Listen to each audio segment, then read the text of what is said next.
Assalamualaikum warahmatullahi wabarakatuh. Halo adik-adik, berjumpa kembali dengan Kak Eka Listiani.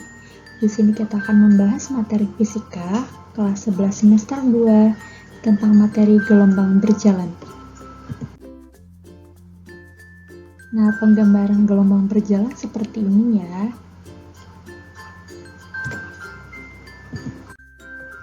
Nah, pengertian gelombang berjalan sendiri adalah gelombang yang bergerak dengan amplitudo tetap. Apakah itu amplitudo? Amplitudo adalah simpangan terjauh dari suatu gelombang. Nah, di sini ada istilah-istilah pada gelombang berjalan. Nah, di sini ada panjang gelombang ya. Panjang gelombang itu bisa kita gambarkan satu bukit, satu lembah ya, atau dua bukit yang berdekatan, atau dua lembah yang berdekatan. Nah, ada periode gelombang, yaitu waktu yang dibutuhkan untuk membuat satu gelombang. Jadi, misalkan gelombangnya merambat dari O sampai ke B, ini membutuhkan waktu berapa lama? Nah, itu dinamakan periode gelombang. Nah, lalu ada jarak gelombang. Nah, maksudnya di sini misalkan kita taruh titik P di sini. Nah, maka titik P dari O, dari sumber gelombang, ini jaraknya adalah sejauh X meter ya. Yaitu jarak gelombang dari titik asalnya. Lalu ada V, cepat rambat gelombang. Ada amplitudo, bisa bernilai positif atau negatif. Positif ketika amplitudonya mengarah ke atas, dan negatif ketika amplitudonya mengarah ke bawah. Lalu ada OAB, yakni simpul gelombang, adalah titik-titik di mana di pertengahan ya, ini kita buat garis horizontal. Nah, titik-titik ini kita namakan simpul gelombang. Lalu ada C, puncak gelombang, dan D adalah lembah gelombang.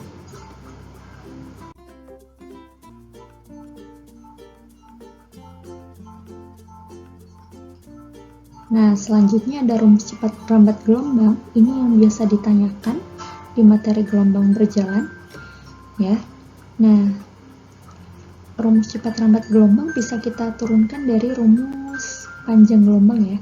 Jadi panjang gelombang itu rumusnya adalah V dikali T.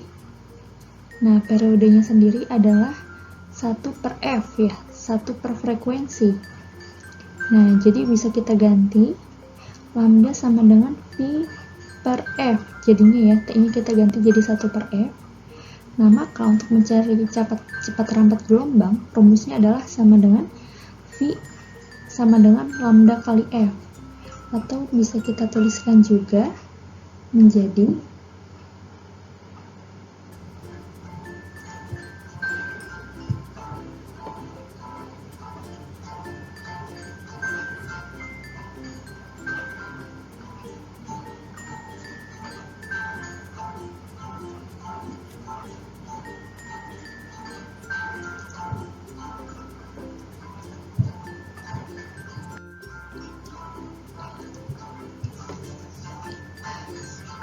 Nah, atau kita bisa ganti ini menjadi V sama dengan lambda per T ya. Nah, jika di soalnya itu tidak diketahui berapa T atau F-nya, adik-adik bisa mencari nilai T atau F dari rumus berikut. T sama dengan T per N ya. Sedangkan F itu adalah N per T. Nah, apa itu T kecil? T kecil adalah waktu. Nah, sedangkan N adalah banyak getaran.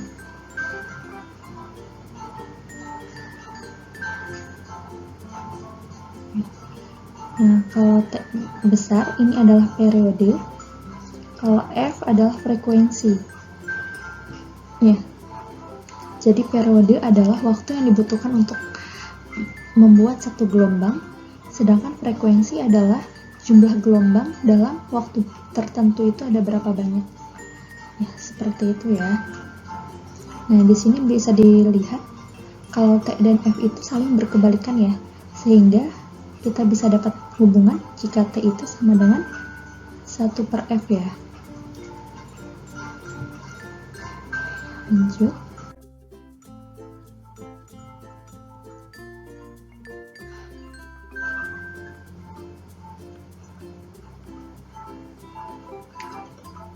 Nah, di sini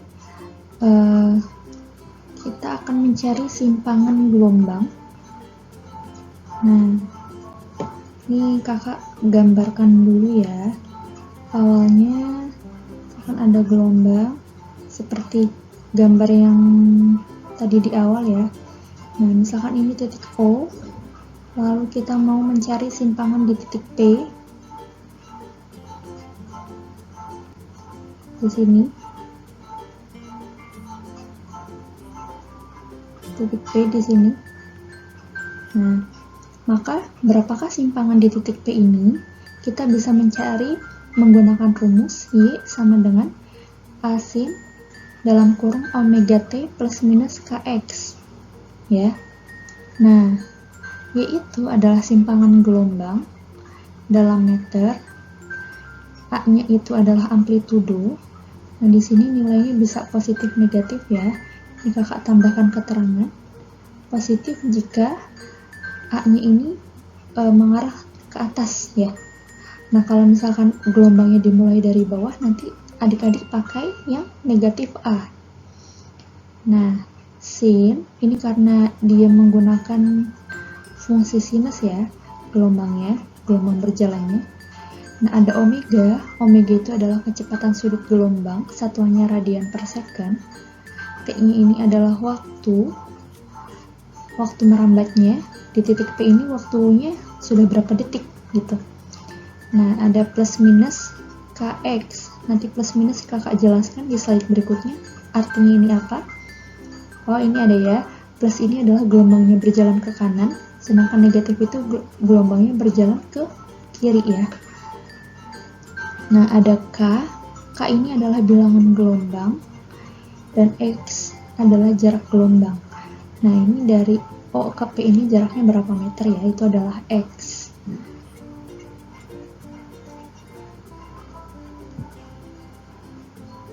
Nah, ini rumus awalnya.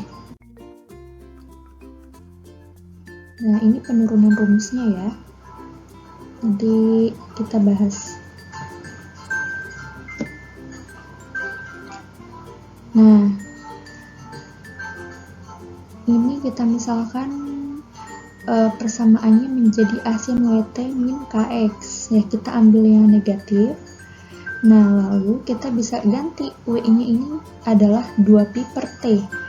Ya, dan K-nya ini adalah 2pi per lambda.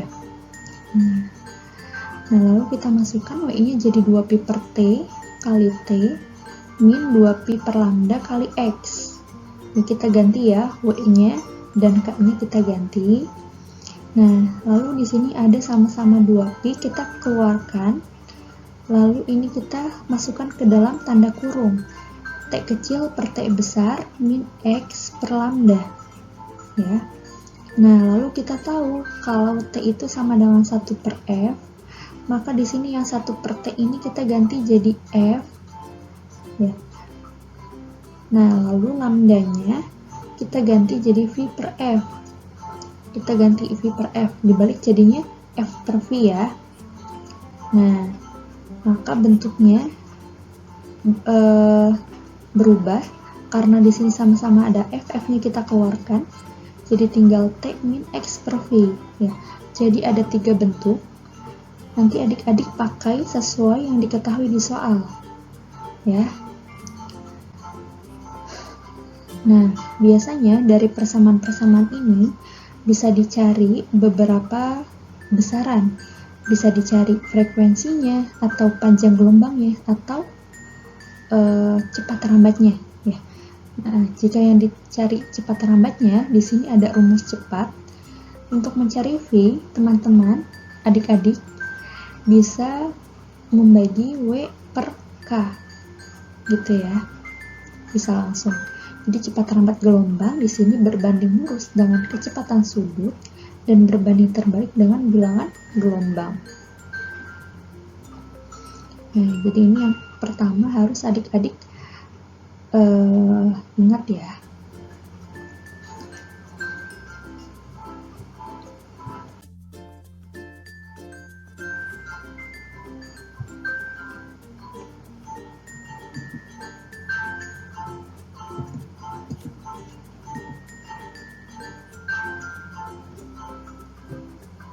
Nah, ini kalau positif A-nya titik asalnya ke atas, kalau negatif titik asalnya ke bawah ya, titik asal gelombang maksudnya.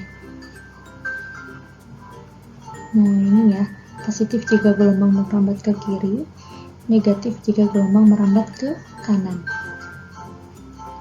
Nah, lalu ini ada T per T X plus minus X per lambda. Nah, ini kita bisa singkat ya, yang di dalam kurung ini adalah fase gelombang ya, dibacanya PSI ya.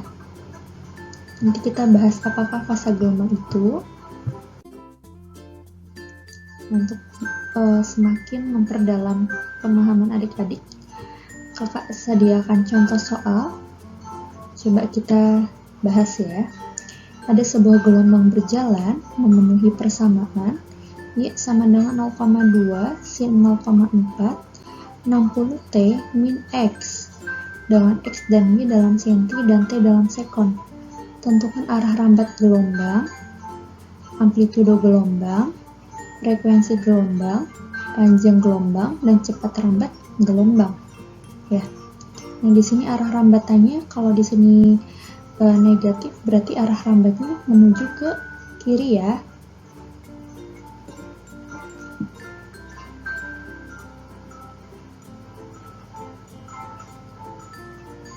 Nah, amplitudo gelombang kita bisa tulis dulu persamaannya yang awal, AC omega T min Kx.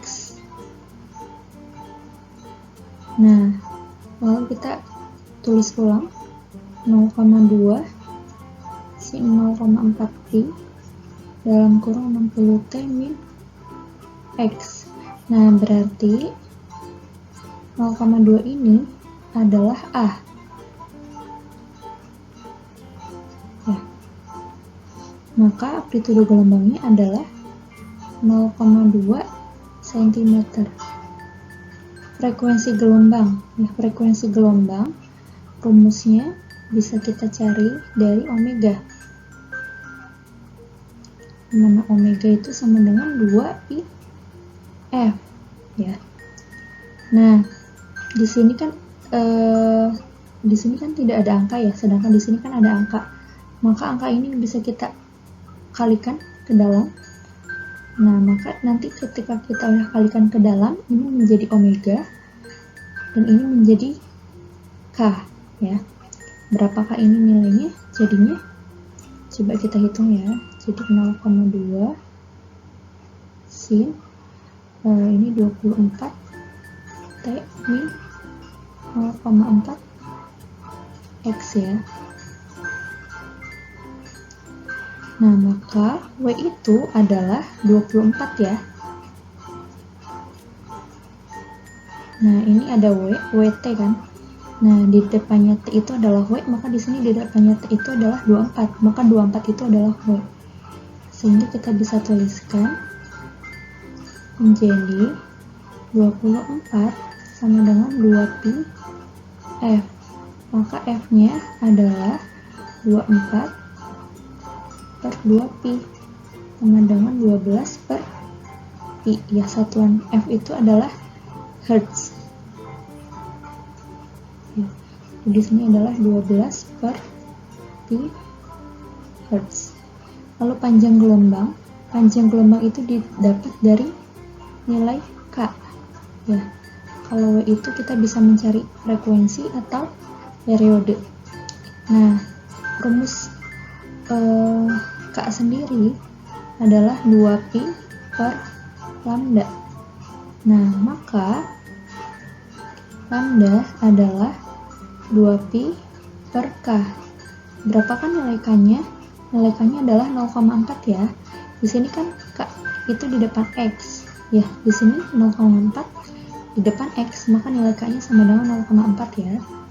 Berarti maaf.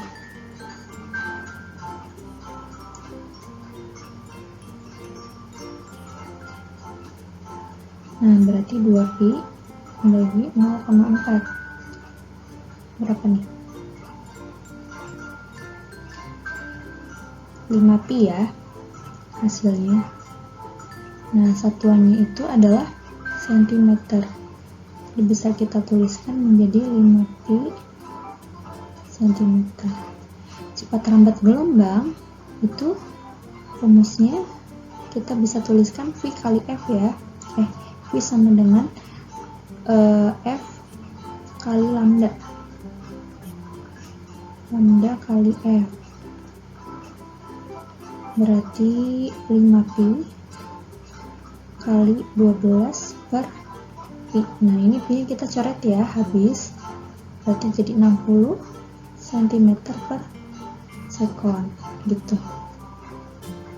Nah, atau bisa juga pakai rumus yang lebih cepat, V sama dengan omega per K ya. Berarti omeganya itu kan 60 per omeganya berapa? 24 ya? Maaf. 24 per 0,4. Ini jadi 60 juga ya. Nah, seperti itu. Semoga contoh soal ini bisa menambah pemahaman adik-adik ya.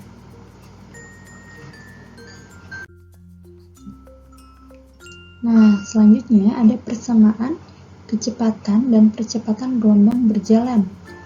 Nah, ini maksudnya persamaan kecepatan dan percepatan di titik tertentu ya, di titik P.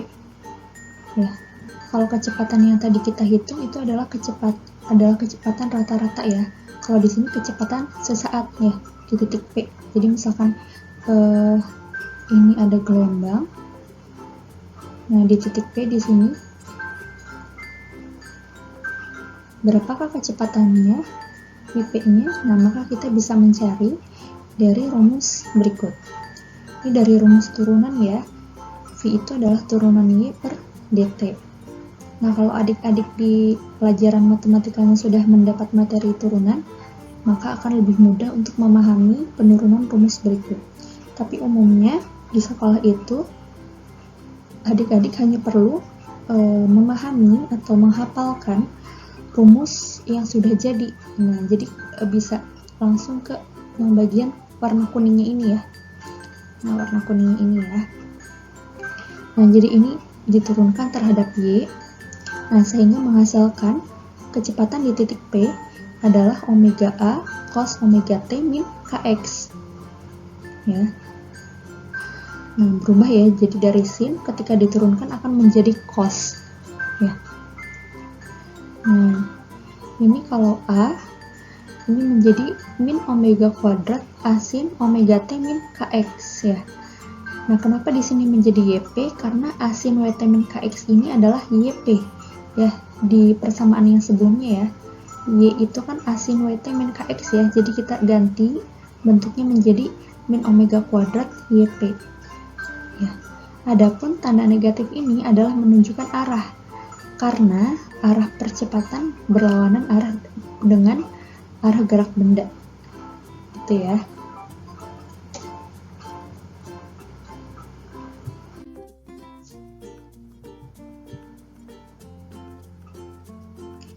Nah, selanjutnya kita akan membahas tentang sudut fase dan fase gelombang.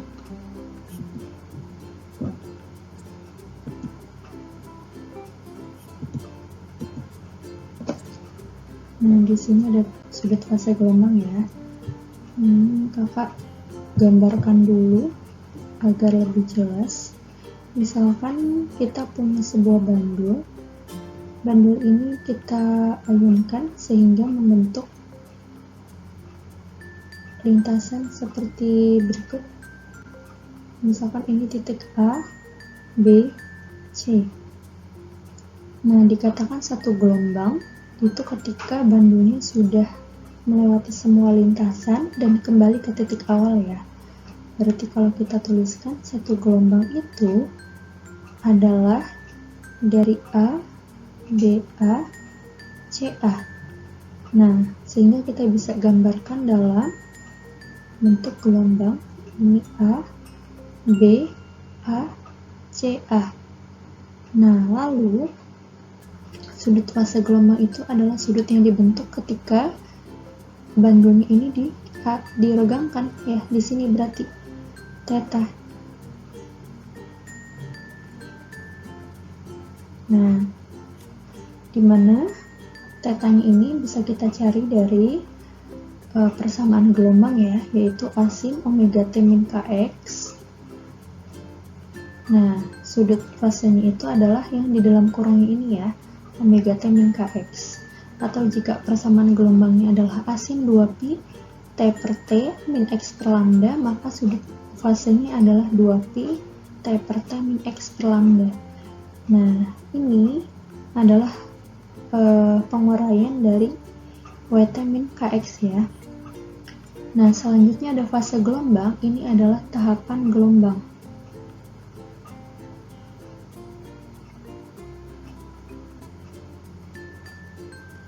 Nah, jadi misalkan ada gelombang, kita tuliskan di sini ada A, B, C, D, E,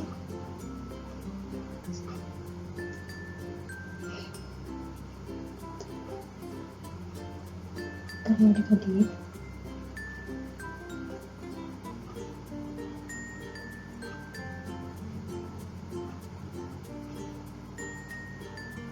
Di sini ada E, F, G, H, I. Nah, fase gelombang ini kalau di A, karena dia belum menempuh gelombang, maka fase A itu sama dengan 0 ya. Nah, B ini dia sudah melewati setengah bukit ya. Setengah bukit di sini berarti seperempat gelombang ya. Karena kalau satu gelombang itu kan satu bukit dan satu lembah. Setengah gelombangnya berarti sampai C, berarti kalau sampai B dia seperempat gelombang ya.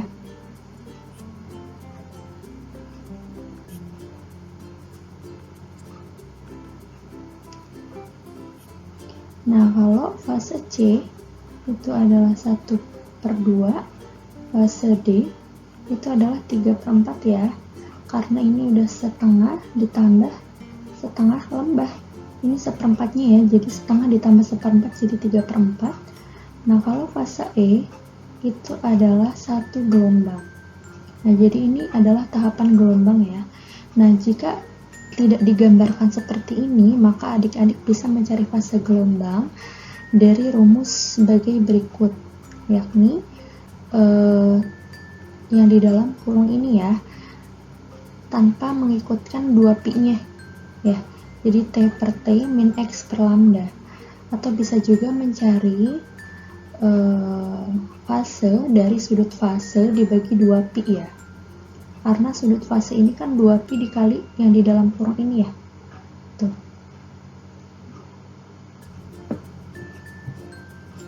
Oke.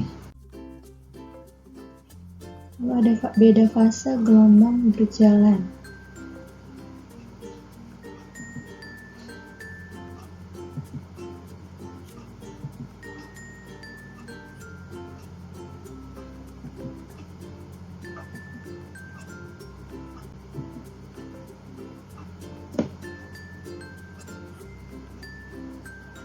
Nah, jadi misalkan di sini digambarkan ada 2 titik, yaitu ada titik A dan B.